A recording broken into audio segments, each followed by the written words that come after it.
ଆଚ୍ଛା କହିଲେ, ଆପଣ କାହାକୁ ସମୟ ଦେଇଛନ୍ତି? କେବେ କାହାକୁ ସମୟ ଦେଇ ମନ କଥା କହିବା ପାଇଁ ଚେଷ୍ଟା କରିଛନ୍ତି?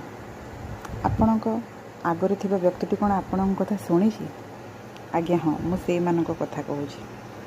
ଯଦି ଆମେ କାହାକୁ ସମ୍ପର୍କର ମୂଲ୍ୟ ବୁଝାଉଛେ କିମ୍ବା ସମ୍ପର୍କ ବିଷୟରେ କହିବା ପାଇଁ ଚାହୁଁଛେ, ଆମ ସାମ୍ନାବାଲାର ସେତିକି ଆଗ୍ରହ ଆଉ ଉତ୍ସାହ ଥିବା ଦରକାର।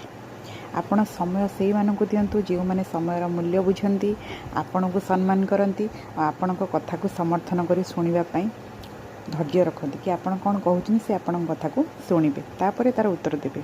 ଆଉ ଯାହା ପାଖରେ ଆପଣଙ୍କ କଥାର ସମୟ ନାହିଁ, ଆପଣଙ୍କ ପାଇଁ ସମୟ ନାହିଁ, କି ସେ ଆପଣଙ୍କ କଥାକୁ କିଛି ଗୁରୁତ୍ୱ ଦିଅନ୍ତିନି, ସେଇ ବ୍ୟକ୍ତିମାନଙ୍କ ଠାରୁ ଦୟାକରି ଦୂରେଇ ରୁହନ୍ତୁ। କାହିଁକିନା ସେ ବ୍ୟକ୍ତିମାନେ ନା ଆପଣଙ୍କ କଥା ଶୁଣନ୍ତିନି, ଓଲଟି ଆପଣଙ୍କ ବିଷୟରେ ହିଁ ଗପନ୍ତି।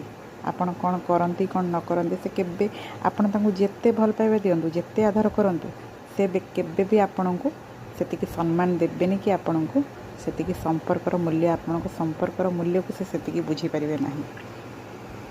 ଏ କଥାଟି ଆପଣ ନିଶ୍ଚୟ ବୁଝିପାରିବେ, ଆପଣଙ୍କ ଦୈନନ୍ଦିନ ଜୀବନରେ ଲଗାଇବେ ବୋଲି ଆଶା କରୁଛି।